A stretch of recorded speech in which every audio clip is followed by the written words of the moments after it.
bed. There we go. According to this, we're live. Good evening, everybody. How you doing? Welcome to Zero Hour. I am here, as always, with my buddies Half-Ass Ready, who's only about half-ass here today because he's a little under the weather. I'm struggling, y'all. I'm struggling. Rural 2IC, and our special guest for the night is the one and only Tactical Muffin Top. What's up, y'all? Now, Muffin Top, introduce yourself in case there's some people here that might not. We got some new people that may not know you, and tell us a little bit about what you do. I am the tacticalist of the Muffin Tops. I'm a fat dude trying to get fit and get me and mine and everybody ready. Prepping's not all about guns. I preach a lot of food. I preach a lot of prepping on a budget because my main income is for my family before my fun stuff, and I consider this my fun stuff. So I do it all on a budget, save money, cut costs where I can, and I preach that everybody should be ready. I think that we're basically all Christ's warriors, and those that have been called to get a flock going, to get out of the system is the only way to beat the system. So producing your own food, having good people around you, people that you trust your kids with, your wife with, that you can have watch over you while you're sleeping. Those are the people you need around you right now. That's the community you need to be building to survive 2030. Yeah, basically the agenda. Sounds about right. If we make it that far, the way things are going, right? Yeah, we'll be lucky. Yeah. So, Mark, how was your weekend? My weekend was pretty miserable, but we had a good time. We went on vacation, and I don't know. I got this. I don't know what I got. Maybe I got the Flu Novo Coco or whatever that girl says on the commercial. I don't know, but I spent most of the weekend in the rack, but still had a good time. So it's always nice to gather up with your family, and Pigeon Forge is pretty nice this time of year. So we went up to Tennessee and had a little fun. But it was a great weekend. Thank you for asking. Sounds good. Rural, what'd you do this weekend? Anything fun? Well, rural has been extraordinarily and exceptionally busy. So much so, I might get slightly spicy. I am having the pink lemonade tonight, so I will try and remain as calm as possible while I devour this. But it was a lot of spring cleaning this weekend, getting the garden shed cleaned out, both the garages. I've completely moved my pantry, so there's a lot of moving parts right now. Yeah, that's a lot of work. Mm-hmm. I was the same way. I was extremely busy all weekend, but I did sneak away. They had a sustainable living fair just up the road from me, so I did sneak away and go check that out for a little bit, and it was pretty good. Did a little networking, That's a good place to find your people, things like that, because you're already in a whole room or area full of like-minded people. So if you go to any of these things, just talk to some people. Right. And I found a couple other events they're having in the area that I'm going to hit up that are later on in the year. So, it was pretty good. So I did manage to sneak away from that. Other than that, I just wasn't working my tail off all weekend. So, and welcome in, everybody. I see Dan H. and Indy. Good to see you. Scott, James, and the Orlando Prepper. And Oops, good to see you. So, everybody go ahead and ask some questions. Low Lone Prepper, good to see you. How are you tonight? Billy's always here, as always. Good to see Billy. Yeah, it's always good to see Billy. Yeah, I kept getting those notifications all weekend, but I had no way to get my hello, Andy. Thank you. Good to see you. I had very little motivation to do anything other than blow my nose and sleep a lot. Yeah, I listened to a few things this weekend. I didn't get involved in the chat because I was just too busy. So I just turned it on and listened to it while I was doing other things. But some of you probably wondered where I went all week. So Muffin Top, how's your back coming? I know you had some back problems that you were working on. Back surgery came out pretty good, brother. I'm pretty much max where I'm at. I'm about 3 months ahead of recovery schedule. The doctor said he cut me loose. I'm doing pretty good. I still have issues. I'm trying to work my core back up and my squats and stuff because I lost a lot of that body strength for 2 months where I couldn't basically. I was pretty well laid up, you know. Yeah. So, and trying, I can find that threshold where I can't bend since they fused my back, and I'm like 90%. But then when I'm like, oh hey, I used to be able to grab that, and I'm like, damn, I have to go down to a knee, you know, just because I don't know that limitation yet. How do you know how it feels to get old? Oh yeah, good job. Get 34 years old, got an 80-year-old man back. I'm doing great. Guess that's what I get for working my ass off when I was younger. Yeah. Yeah, I wish I'd have known I was going to live this long. Right? Yeah, that's actually true because yeah, that's our whole generation. We never expected to make it past like 35. So, Well, hell, frankly, nobody we're in my here. We're going like, what happened? Why am I still here? Right. Well, hell, nobody in my generation wanted to work, so I had to pull their weight. You know what I mean? Damn. So Grace wants to know, what are some of your favorite books for prepping, gardening, etc.? I guess we'll start with Mark.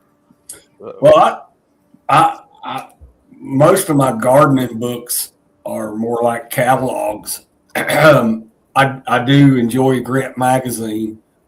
Has a lot of helpful stuff in there. But I read a lot of the non or the fictional post-apocalyptic novels and series that are out there. And again, most of the time it's really not how it's going to be, but they always make you think about your situation. Yeah. And so, you know, sometimes I've gotten some really good, in fact, you know, Grit and I were talking about it. Grace and I were talking about it. That's where I got the idea that you could use kudzu to make flour. And so I actually went and done some research on that. And yes, you can take the kudzu roots and believe it or not, that's from Angry Americans books series.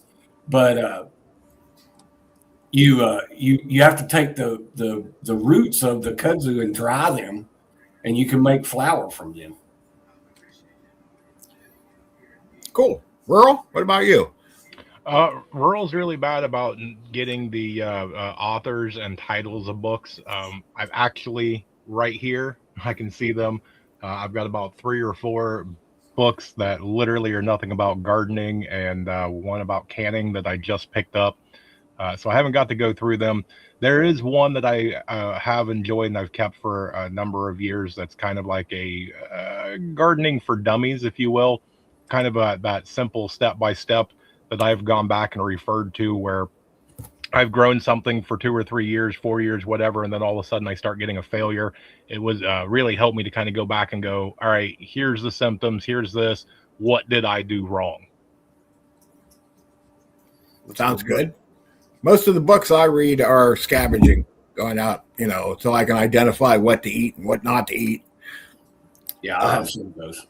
Yeah. So, Muffin Top, what are some of your favorites?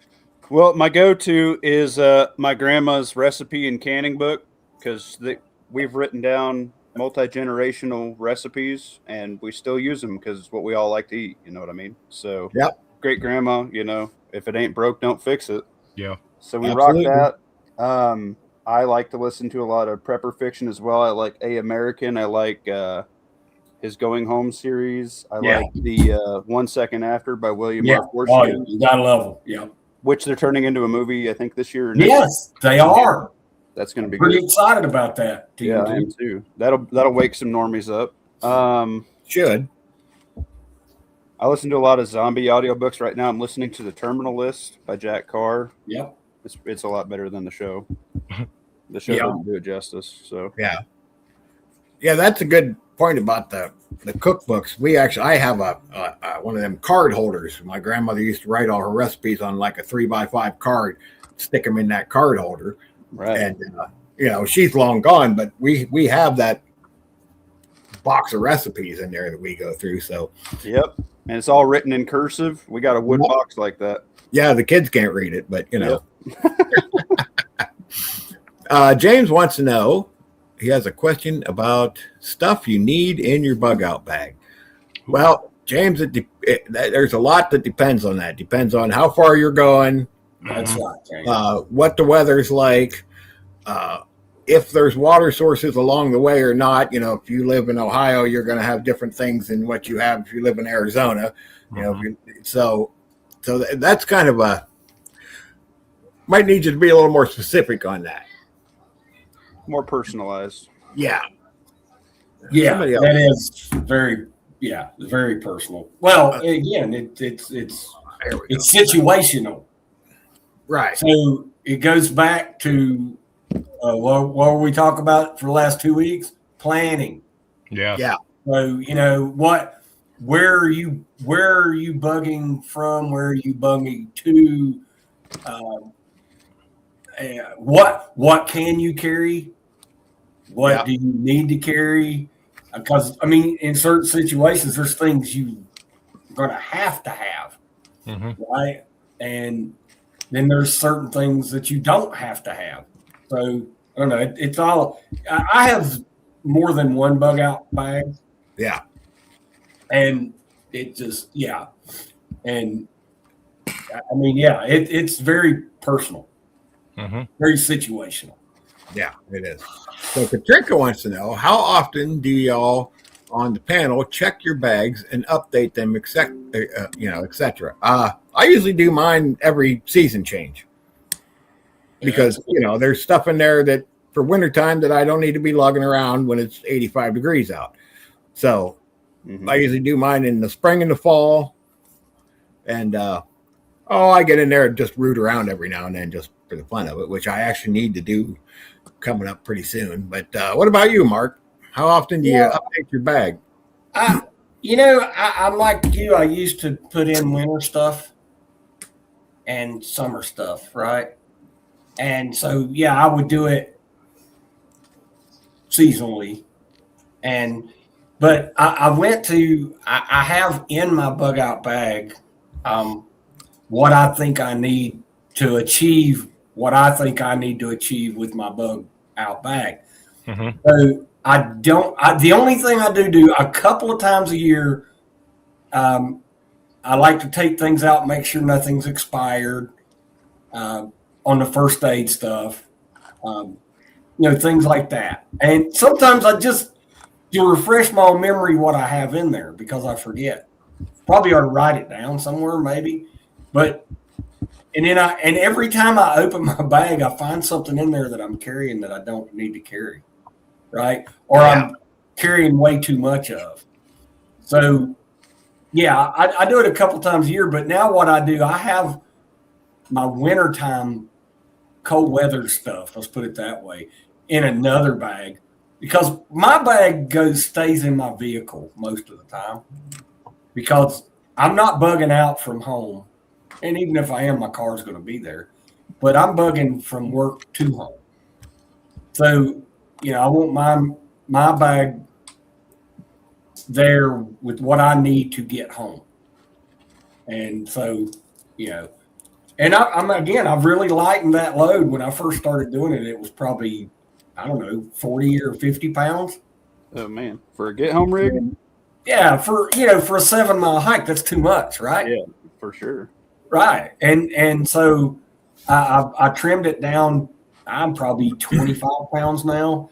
And half of that shit I probably don't need. But, well, just in case, I've thought about it. If I left at the very end of my shift, I might actually have to stay overnight on the trail.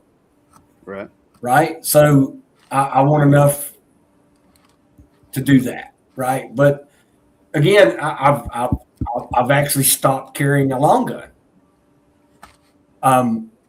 Because I'm going to immediately, when I figure out SHTF has happened, I'm hitting the trail. Yeah. And I'm hoping that the crazy shit hadn't started at that point, right?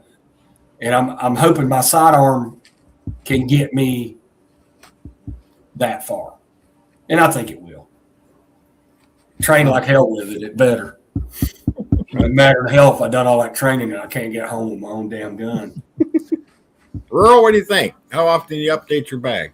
Oh, everybody knows rural's a little different, and for the longest time, that's what I was doing. I would take and get my bag out and start going through, taking my winter stuff out and all that, and then I got to the point where I'm going, well, what do I do with my winter stuff? And so what I did, and you probably can't see it up here, I have multiple bags, and so I will get out my winter bug out bag, and I will swap it and go put my, warm weather bug out bag. Now, if we're talking my EDC, I'm in that thing daily.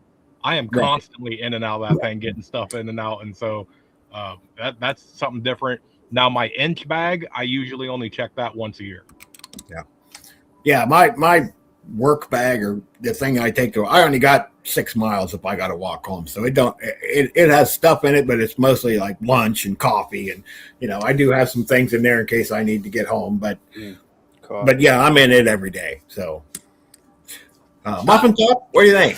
Well, I do a get home rig, and I bring it in and out of the house with me every day because I keep a Kel-Tec Sub 2K in it because I also deleted the long gun, but the capabilities there, and my wife, who does not train as much as I do with a pistol, can run that, and it has a third point of contact, so it's more stable.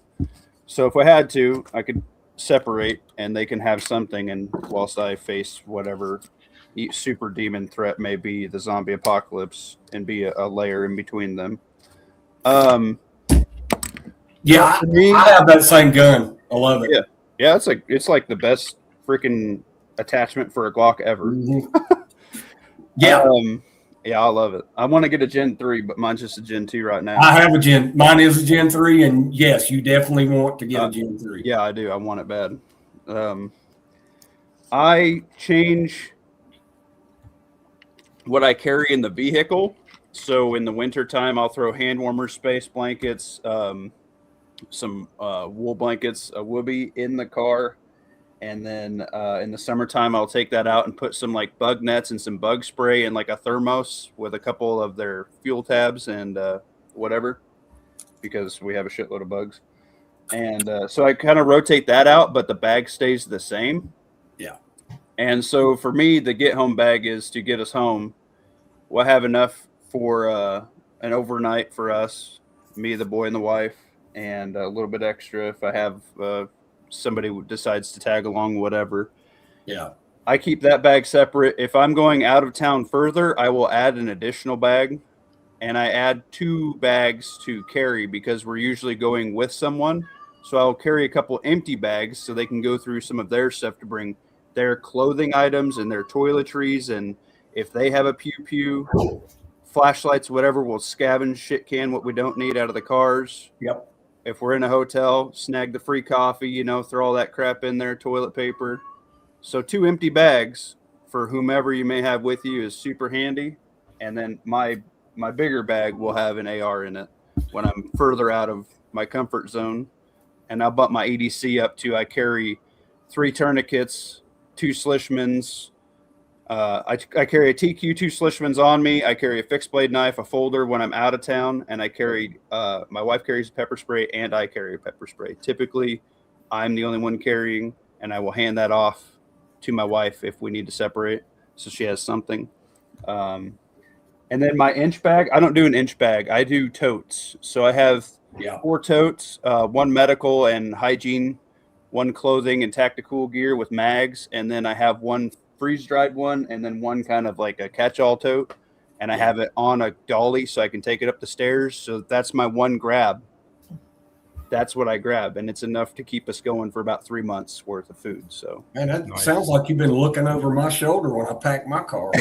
Yeah. So I don't use totes. I use empty kitty litter. Oh, there you go. Yeah. Well, they stack really well, and They they do. fit on the back of your truck because they're square. Yeah. They fit. They work great. And then black and yellow totes, man. I rattled can some of them camo. Yeah. They fit in the back of your truck. Real nice. Yep. Mm-hmm. Yeah. Good to see you. Yeah, it is good to see you. 100%. Now, right there. Kane had a question. I don't know if I can find it, but he wanted to know how many. Yeah. Oh, here it is. Here it is. I found it. I remembered it either way. How many extra mags do you guys carry in your daily carry? That's a good question. Mark, Yeah, what do you think? that's legit. Yeah. So I carry 1 in and 2 extra on my sidearm every day. That's my daily carry, 3 mags. Of course, I'm a little different. I don't carry 9 mil. I carry 45. That's a double stack. So that only gives me 31 rounds that I can carry. 33 rounds that I can carry. So I carry 2 extra mags with just my handgun. I've stopped carrying my long gun with me all the time. But I mean, I do carry when I go out of town. I do carry my long gun. Them fudge ones are good. And when I do that, I always have 5 mags because my chest rig will hold 4 mags. So if I redesign my chest rig to hold more long gun mags, then I would carry more long gun mags. But so I carry 5 long gun mags and I carry 3 sidearm mags. Sounds good. Earl? It depends for me on the situation. Just every day that I go, it depends also what I'm also carrying. If I'm carrying something really small and compact, I will usually take 1 + 1 extra mag. If I'm carrying something that has a higher capacity where I'm 15 + 1 or whatever, and I'm just doing daily routine, I'm usually okay. I'm blessed where I live. But if I'm going downtown Columbus or I'm going somewhere or whatever that, I will rock some extra ones. So, again, it's situational for me because a lot of times for me, a lot of people will come and they'll go, well, you got to carry 5 mags, 6 mags. If I've got to carry that much, most of the time, I'm not going. Right. That's a good point. Yeah. I do understand that argument. I mean, look, coming from the military background, you want to carry as many friggin', and I watch those guys on YouTube all the time. Oh, you can't have too many mags. No, you probably can't, but you got to carry those bastards. Right. You got to carry them, and you still got to have enough. And look, when you get my age, you're not. I'm not going to stay in a 15 magazine fight. No. Right. I'm in a 1 magazine, get my ass out of there fight because I'm trying to get home. I'm trying to get to my buggy in location. So no, that's no, I dig it. No, I mean I comprehend that. Carry as many mags as you can. I understand that. But when I get home, that's a whole different ball game, right? Right. Whole different ball game. Alamo. Yeah. That's what I'm talking about. Yeah, right. If I need that many, if I got that many mags on me, then I'm already home. Yeah, Right. Yeah, and it's not trying to get home. It's spending off the horde or whatever. Yeah, right. Muffin Top, what do you think? So for my EDC, I carry 1 horizontal and 1 in the gun, and then I carry 1 in each door because of each vehicle. So in my wife's car and in my truck, we got a magazine in each door. So whatever door I'm on, I got to reload. If I need to have somebody grab me a mag and I say they are in the front door, I don't give a shit which door they're going to, they will have one in that door. And whatever side of the vehicle I'm on, if I need to reload for some reason, I have a reload on each side, right? Right. So if you're, whatever, John Wicken in the Walmart parking lot and people are giving you fire and you need another mag, whatever side of that vehicle you're on, you got a mag, right? Right. Yep, that's a great idea. Yeah. Yeah. And with the Kel-Tec, I carry 2 33s and then I just carry 2 17s, one's in it and then one's in the bag. I swear to God, dude, you are watching my videos when I'm loading out my bag, man. Hey, man. I mean, great minds That is think alike. exactly what I take to Tennessee with me, man. Yeah. It's the exact same loadout you just said. Mag holder, soft armor. But yeah, I carry soft armor, and not a lot of people do. And I'm a non-armor guy. Look, I just, again, at my age, I can't carry that and fight like I used to. Okay. Yeah. So I'm a non-armor guy, but I'm a big fan of chest rigs. And so whatever weapon system I'm going with at that time, I have a chest rig built for that weapons platform, right? And I keep going back to the shotgun one a lot more often lately too.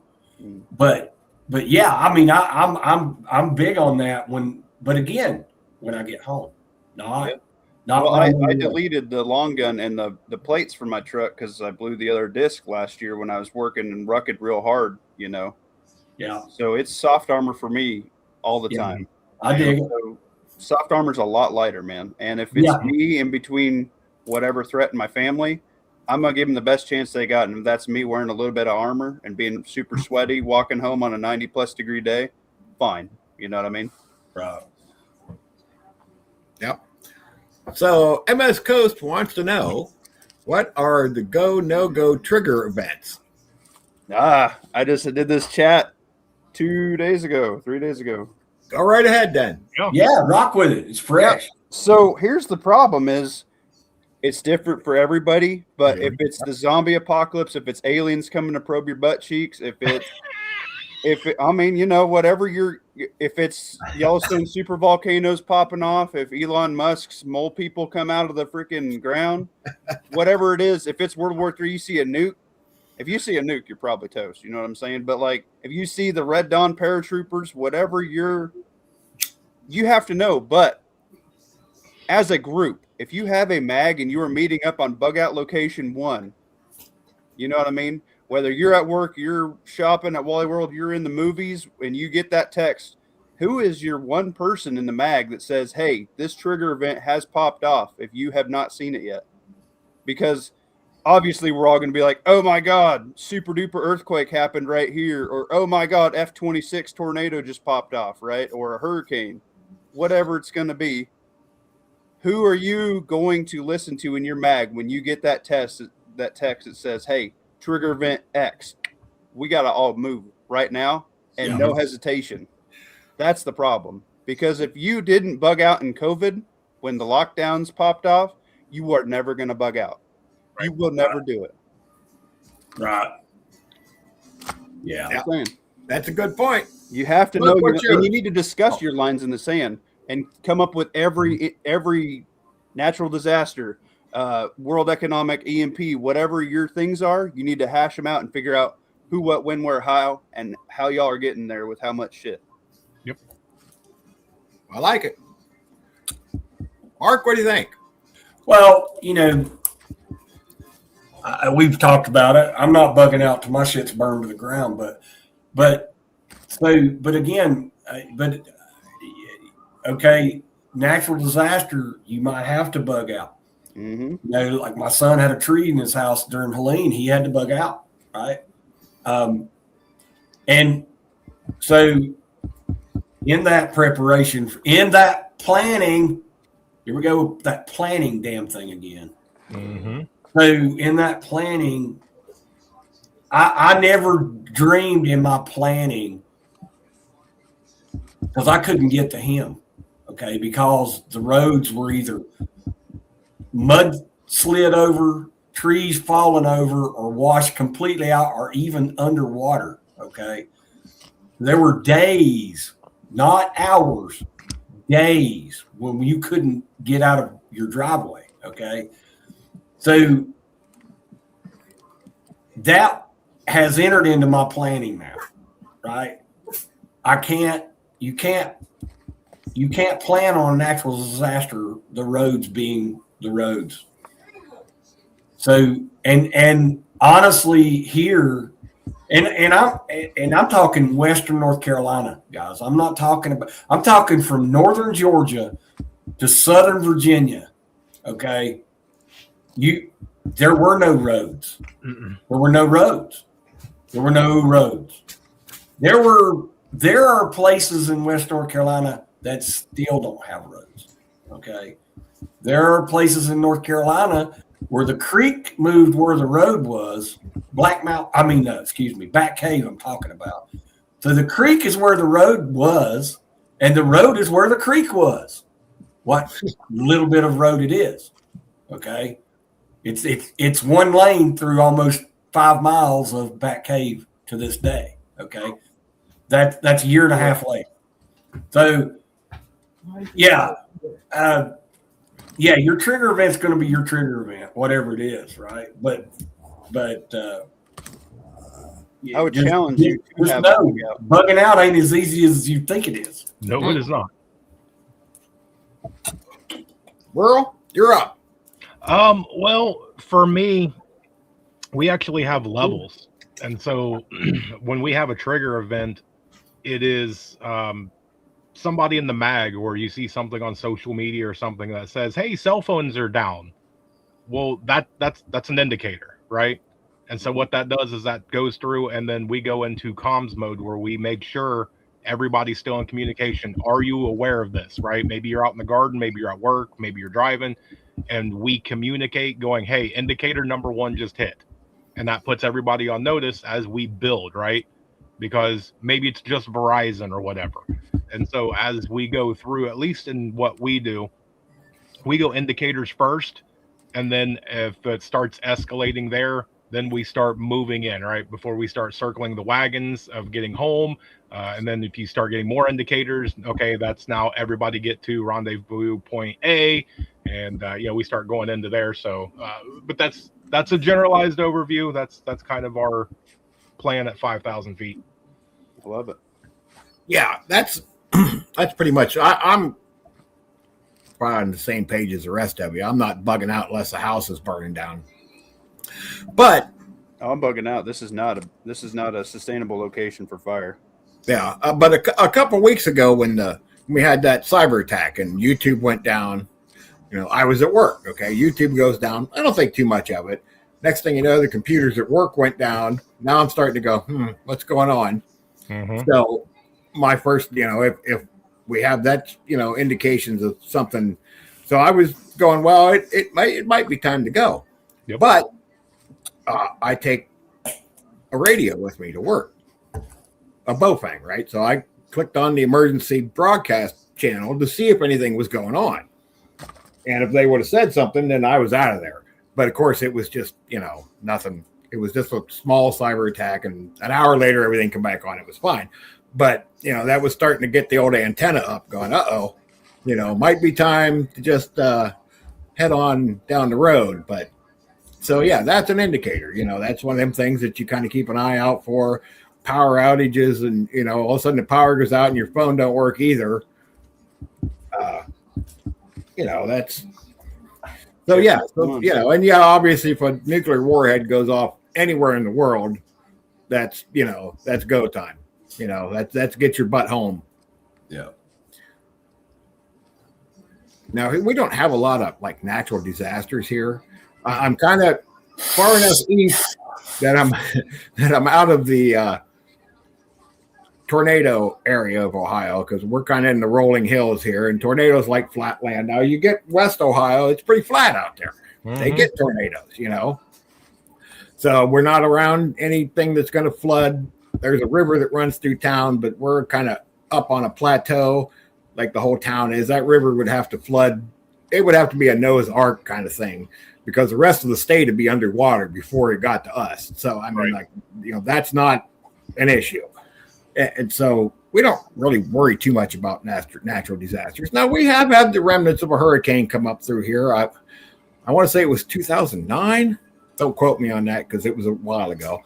And we had like 90-mile-an-hour winds, and the power was out for like 5 days. And we were, of course, me and the son, we were out playing around in the, seeing if we could walk up against it and stuff like that. And of course, the wife got knocked over and rolled down the driveway, but she's tiny, so But that was, and we were fine. It was no big deal. We didn't have power for 5 days. We just cooked on the grill, and I mean, it was no big deal. But yeah, there's definitely trigger things that you want to look out for. Now let's see here. What have we got? Dana wants to know. Yeah. Okay, for those of you who are married, have daughters or sisters, do you train them and help them practice, or are you trying to explain the need and benefit of at least knowing what to do and to do it well? Me personally, of course the wife knows what to do. I mean, she's completely on board. Actually, she's probably more the prepper than I am. I'm more the outdoor survivalist kind of thing. She's the one that, all of a sudden I walk outside and there's boxes there and they're full of freeze-dried food, and I'm like, oh, okay, she must have ordered some more, So, but the kids, on the other hand, we've been working on them, and the middle daughter and the oldest son, they're kind of on board. They stock some things, and now, we've told them, listen, if it all goes down, we're going to call, we'll get a hold of you either through one way or the other, and let you know what to do. But so yeah, it's hard bringing everybody on board sometimes. What do you think, Mark? Oh yeah. Well, look, you're talking to a guy who has a wife and 4 sisters, or 5 sisters. Excuse me. I'm so sorry. So yeah, my wife has a concealed carry permit. Of course, she grew up in a home with guns, so she's welcome. But no, and my son teaches. He's a firearms instructor, so he actually has a class for women. But yes, I involve the women in your life. Mm-hmm. Look, you can't force someone to participate in that, right? But if you give them the opportunity to have some fun, then you can get them to the point where they're not scared of it and they understand how to use it. Mm-hmm. But let me tell you, man, I open every class. My son opens every class with, if you're not able, if it's not in you to take another person's life, then you probably don't need to be carrying one. Mm-hmm. So, you need to know who you're working with.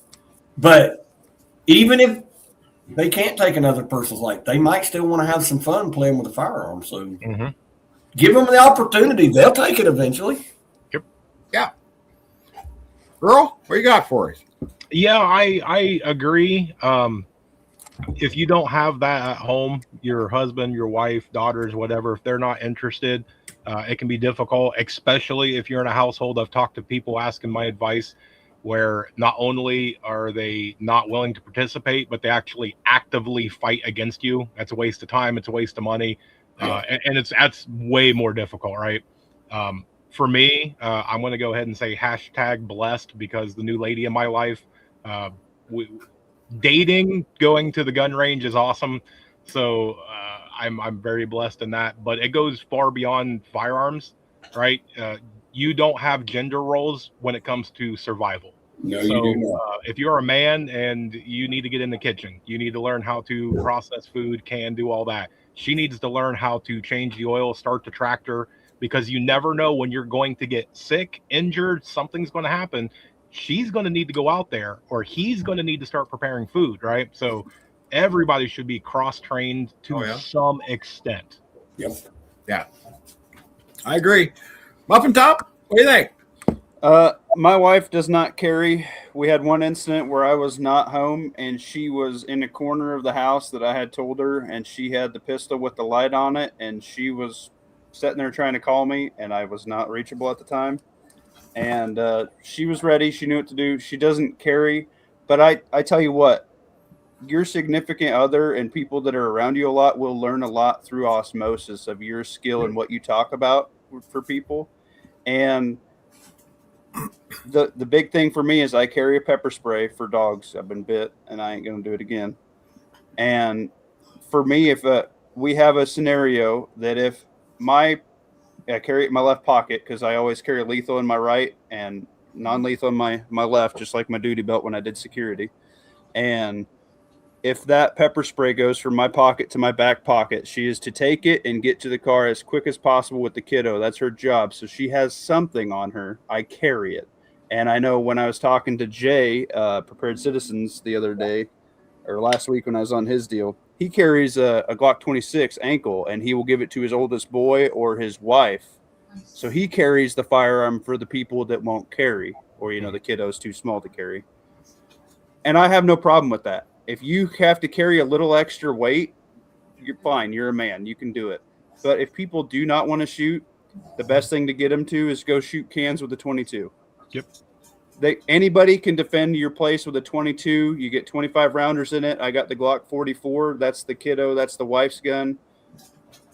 That's the one that they're going to run. They're not afraid of a 22, man. And I don't know anybody who's volunteered in this life or the next to stand in front of a 22. Nope. So, Nope. Good point. So JD wants to know, if the cell phones go down, what is your plan for communication? Communications is kind of my weak spot. We have some Bofang radios, and we know enough to talk to each other and talk to the rest of the people we need to talk to. And, of course, to listen to the emergency broadcast channel and things like that. I actually use mine quite a bit. I take it to work with me, especially in the summertime, this time of year from like now on. Because if we're going to have a big thunderstorm, okay, well, I talked about we don't have many tornadoes around here, but it's not impossible. So, if we're going to have a big thunderstorm, I turn on the NOAA weather channel and see if anything's coming my way, because I'm at work. Ain't nobody going to tell me anything's coming. They don't care, so. But yeah, that's now I'm watching closely. Mike and Vision mess with these mestastic because they look kind of cool, but I don't know anything about them. So I figure when they figure it all out, they'll let the rest of us know. So I'm kind of waiting on that. So, Mark, what's your plan? Well, your Baofeng will get you on the Mestastic network. Okay. It is all about Baofeng and GMRS. Okay. So see, I told you that's my weak point. So yeah. Well, look, communications are easy as long as we have cell phones and internet and all that shit. But when you don't have communications, the thing you need to understand, even with GMRS, and this is as simple as it can be, those are line of sight, right? Communication devices, right? So if there's a mountain between you and who you want to talk to, you're probably not going to get to talk to them. So you need to learn about repeaters. Yeah. And if there's not a repeater near you, then you need to learn how to build one. There's Citizens Band Radio, which is also GMRS, okay? CB, the Baofeng, these things. Ridge Runner smoke signals are smoke signals, dude. I mean, honestly. But again, it's line of sight, right? So unless you have someone to, well, like in Lord of the Rings, when they lit the fire tower, right? Yeah. The next fire tower see the fire, lit the fire tower. The next fire tower seen that, lit the fire tower. Okay, these are line of sight. And that's exactly what you need to practice if you're in your comms plan. Okay, so I can't reach J-Man, for instance. Okay, but I have two people in between me and J-Man, so I have to relay messages, line of sight, relay message. So these have to be part of your comms plan. Comms plans are extremely a lot of planning. Okay, a whole lot of planning. There's some equipment that needs to be. And so you also need to be working on a non-verbal comms plan. Okay? So you haven't been able to get in touch with somebody and you walk to their house, right? There should be something that tells you, yeah, come on down, or there should be something that says, come in, but come in hot. We are in danger, right? You need these nonverbal comms plans. They're important. So move on. Great point. Yeah. Earl, what do you think? Well, here lately, I've been out here catching these pigeons, and I had an idea, but I don't know if it's going to work. If you want to do Meshtastic, S2 Underground has some excellent videos, Yes. and he also has GhostNet up. Yes. Absolutely phenomenal stuff if you want to get into it. Yes. Um, Yeah. GhostNet is cool. Yes, it is awesome. And I like what Half Ready was touching on when it comes to your nonverbal, right? For a while, and I can go ahead and share this now because the plan has changed. I have a ornamental, or I had an ornamental plant out front, and there was a little decoration on it. And what that decoration did, it would turn, right? I would turn that, and one way meant something to people. When they'd come down the driveway and they see that thing's not there, they knew what was going on just based off that, right? And so getting those comms plans in place now, and really the one thing that I try and give everybody, if you are going to have a specialized person, medical, comms, anything along those lines, have one person in your group that is the person. They get all the equipment, they get the training, and then they filter it down to the rest of the group. Right. Sounds good. Muffin Top, what do you think? We're still old school. We use CB out here. It works great. All the farmers, all the hillbillies got one in their truck. Yep. There's some places that cell phones don't work here in Nebraska, man. It's just that simple. And you have hand signals and gestures that we use when we're pushing deer and birds and trying to tell people to send dogs in what plum thicket and whatever we've seen birds go in. And that works for us. We have hand signals, and when you're too far away, we can put our orange hat in our hand, left hand, right hand, and kind of do some motions that way, so we can nonverbal run that way. We do kind of like what he's talking with the ornamental tree, but if you keep like a glass jar or like an ammo can somewhere and a notepad, and people say, hey, Scooby-Doo. Okay, well, Scooby-Doo means get the fuck out of town with your stuff, but it won't mean anything to anybody else. You have your code words. Or Granny across the road, who probably should have some assistance. She has construction paper. Green is good. Yellow is I need something. Red is I've fallen and I can't get up. And if there ain't nothing in there, she's probably dead. You know what I mean? But just nonverbal stuff like that. The ornamental tree is great. You know what you can also do? People put them little door knocker deals on there. If it's the middle of summer and you see a snowman, that means stay the hell away. You get that figured out amongst your group. That's easy, and not everybody's going to see that stuff. Right. Yep. Or different color ribbon. Yep. That's how we roll. We got a bandana system, but Yep. Sounds good. Now, Kane wants to know how many people carry a compass and paper maps in their bug out bag. I don't. Nope. Because I don't plan on leaving the county I'm in, and I could walk this entire county with my eyes shut. I grew up here. When we were kids, we rode our bikes from one end of the county to the other. I know every back road. I don't need a map and a compass. Now, if I was in, I do have some in my travel bag. Okay. Because I used to haul Amish, and I would haul them all over the place, and I was in places I didn't know. So, I had an atlas and a compass in that bag because, I wasn't familiar with the area. But as far as my bug out, staying around this area, I don't carry any of that because I don't need to. So, what about you, Mark? I'm just going to tell you. When you have no roads, you're going to wish you had a topographical map of your county that you know like the back of your hand. Because you don't. You think you do, but you don't. And you need a topographical map so you know elevation changes. And you're probably going to need that compass in case you get that radio call that says there are 55 Mad Max raged road warriors coming from the southeast. Oh, shit. Which way southeast? There's some high points that are recognizable in my area, so I can look and see where I am in comparison to those.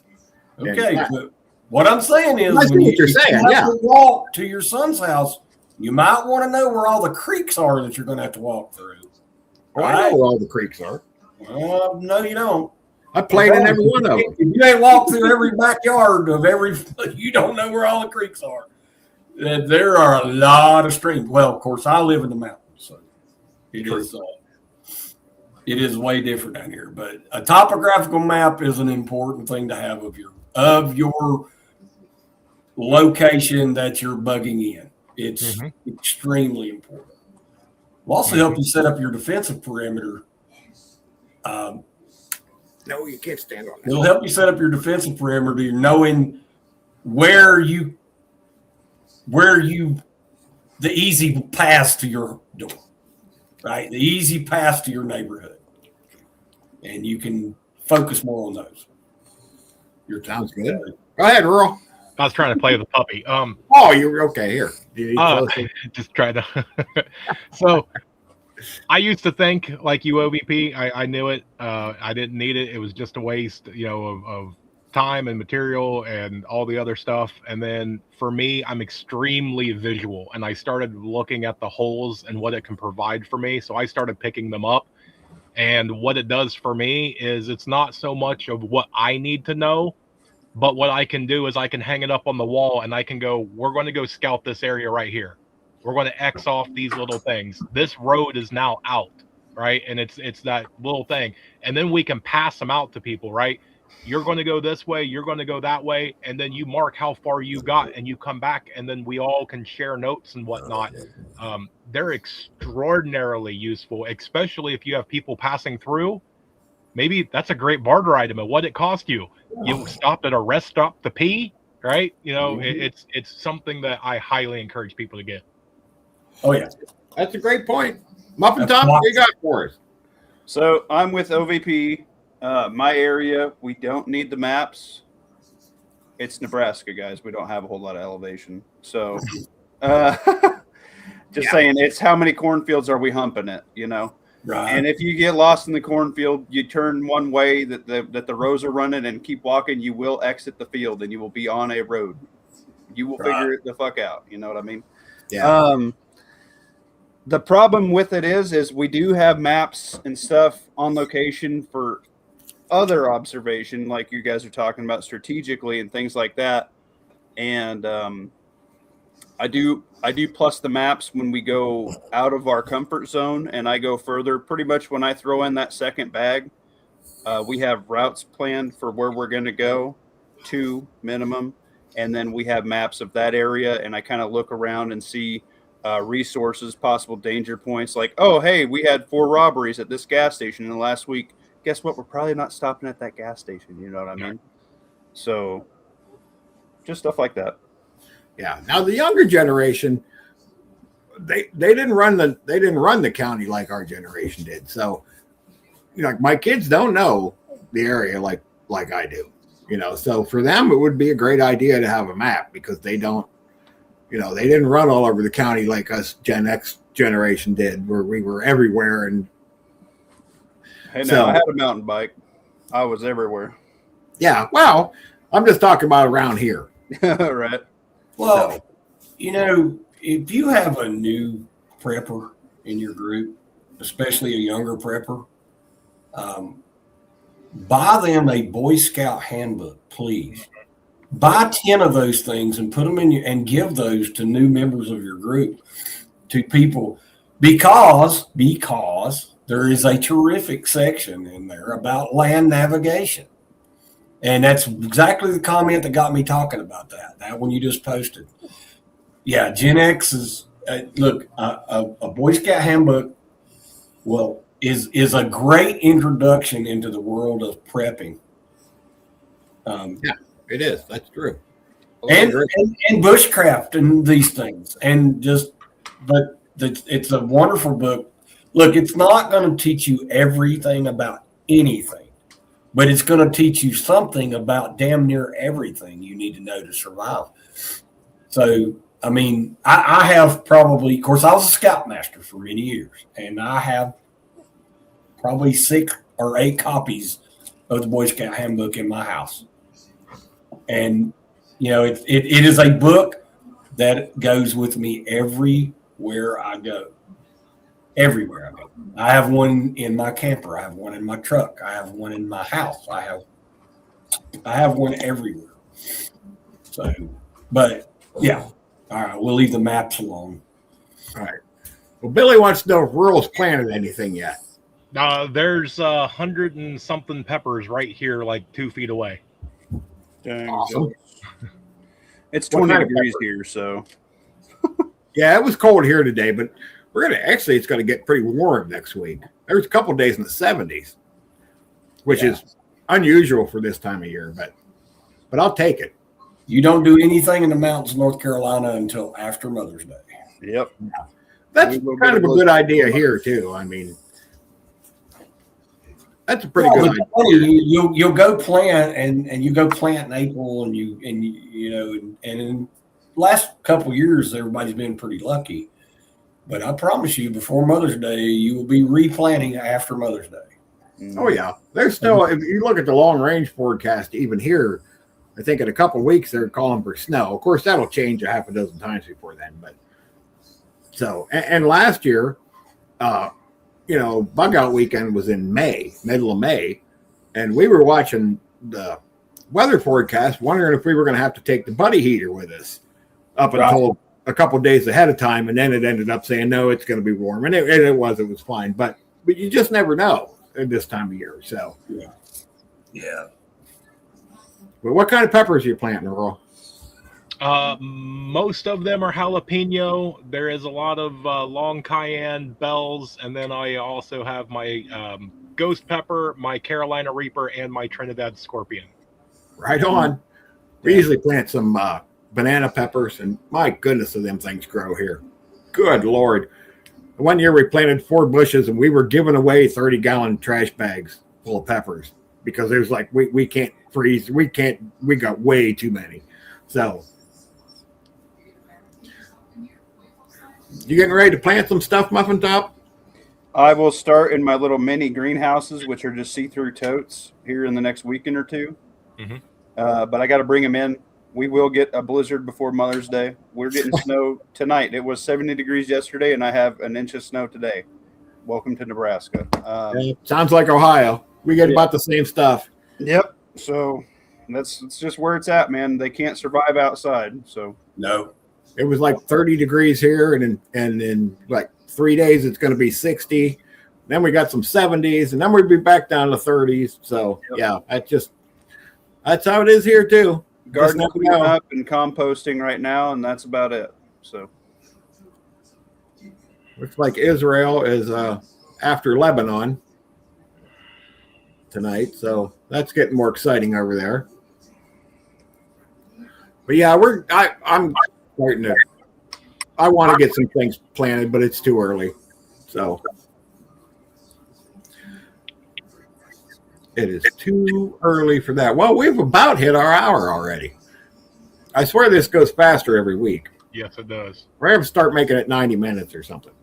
So, Ain't no way, man. I've done well to last this long. I'm about to fall out of this chair. I guess we'll do some final words. We'll save Muffin Top for last. I just want to tell everybody, learn as many skills as you can, and don't wait around for SHTF, because it ain't gonna wait for you. And I who knows what's coming down the road. So stick close to your family and just keep doing the things. Mark, what you got for us? Tell the ones you love that you love them. Just spend a weekend with my family and really enjoyed it.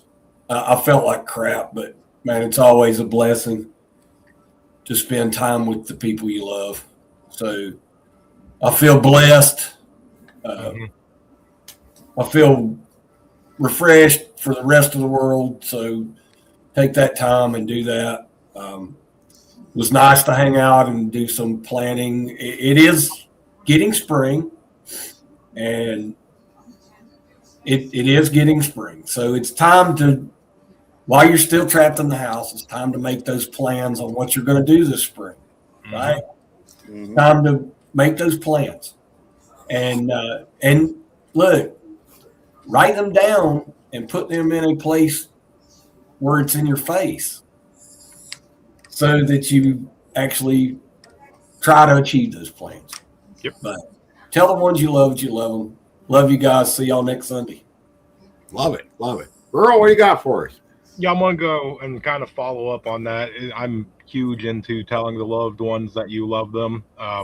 I've been stupidly blessed in the past few weeks and stuff, months actually, and so it's one of those that we all get into dark times. You know, we all have ups and downs, peaks and valleys, and you know, for me, it's one of those that sometimes you get into that really deep valley and you look up and you go, God, why are you taking me through troubled waters?